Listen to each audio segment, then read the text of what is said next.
Hi there, this is Jen, and thanks for joining me. Today I am doing my first design team project for the Not Too Shabby Shop for the month of May, and I am super excited because I love the stamp set. It is so adorable. It is a Gerda Steiner stamp set, and it is called Happy B-Day.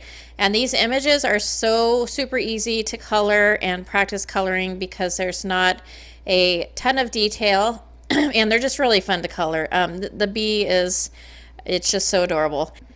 This stamp set was available in Shabby Shop the last time I checked, which was very recently. So if you're interested, you can hop on over there and check that out. I do have links below for all of the products in the description.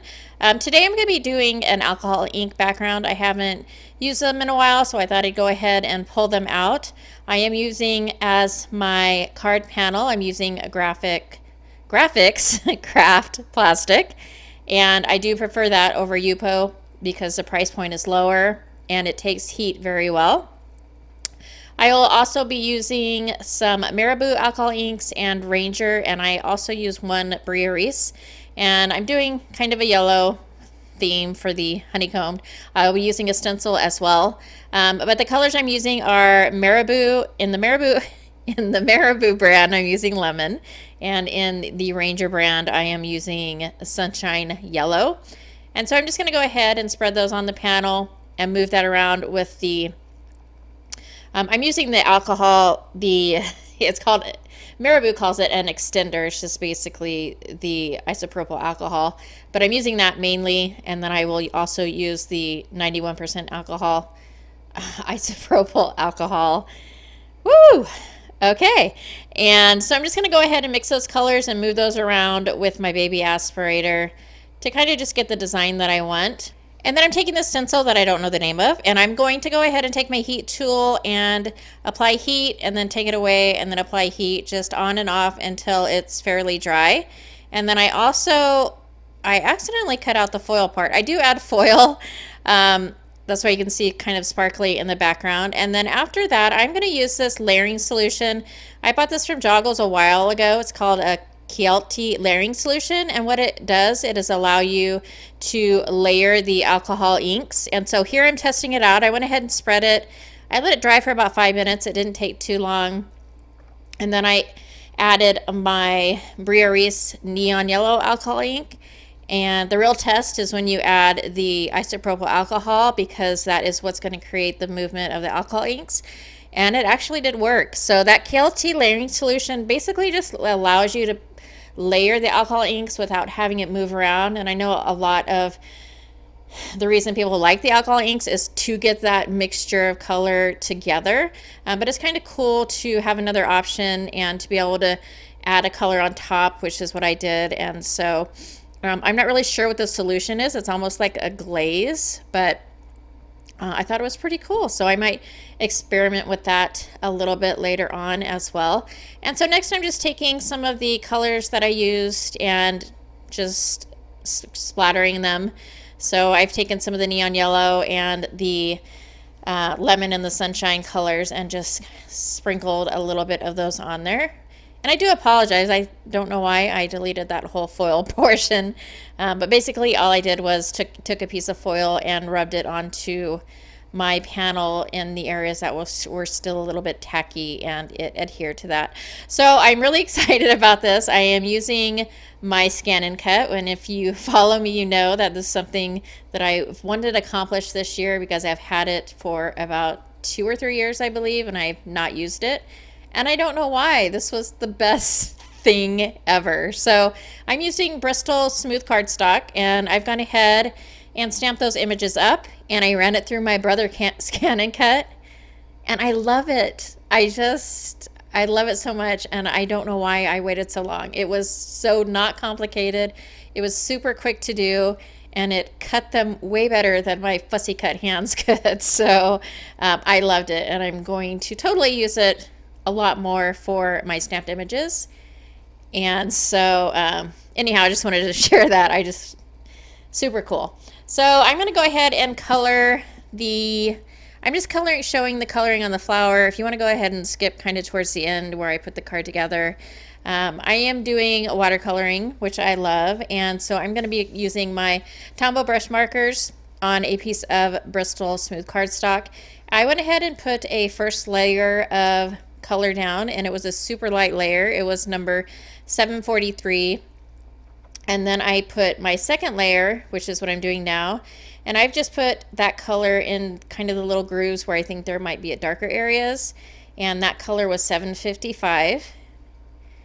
And then when I go back in with the darkest, that's going to be number 800.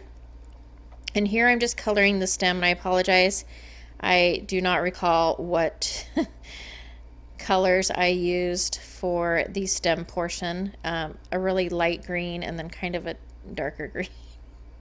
That was really helpful. So to color, I'm just going to go back in.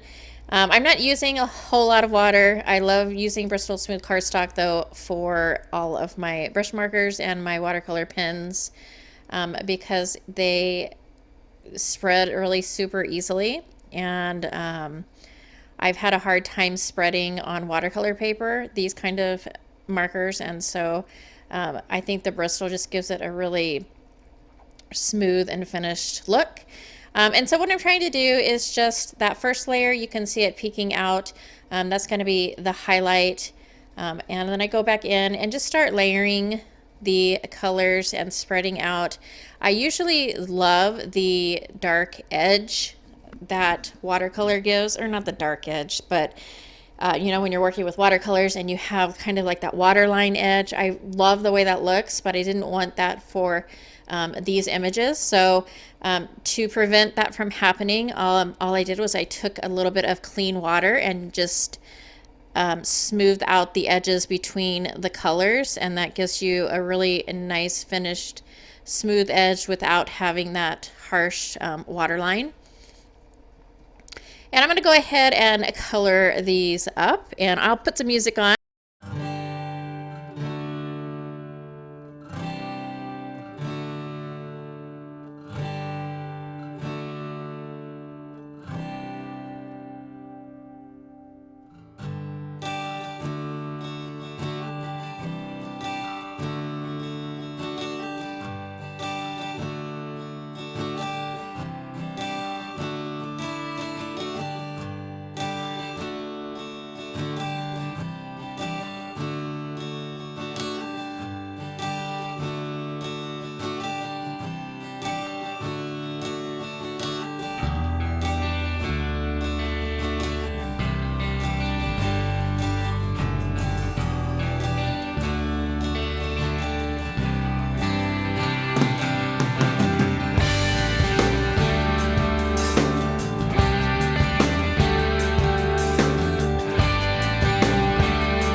So I've completed coloring the images. Isn't that bee so cute?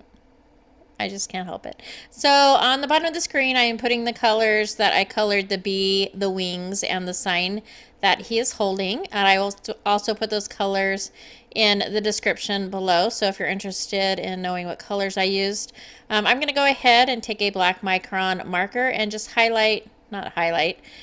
just go over the eyes and the eyebrows and the mouth. And when I do the mouth, I kind of went off the line, but it gives them a little slightly open mouth, like he's smirking about something, which is kind of cool. I think it makes him cute. And then I also take that pen and go and darken up the center of those two flowers. And then basically all I'm doing is I'm going to lay it out on my card how I would like it. But first, the stamp, the little sign, most of the words in the stamp set fit on that little sign, and so I'm just choosing to use hello because I have already inked up the Happy Bee Day sentiment in some gold embossing powder, and I will add that to the card as well. And I'll go ahead and lay out my flowers how I want them on the card. And then to adhere these, I am just using some double-sided adhesive. Since this is a craft plastic, it is a little more slippery than a cardstock, and so I don't like using liquid glue to adhere things like this to the craft plastic, but you could try it out and see if it works. I feel more secure if I'm using some double-sided tape. And that will complete my first card for the month of May. If you catch me back in 2 weeks, I will have another card using the same stamp set. And so I hope you join me for that as well. If you liked this video or found it informative, please go ahead and give me a thumbs up. As always, I love to read your comments, so please let me know what you think of this card. And until next time, I'll catch you later.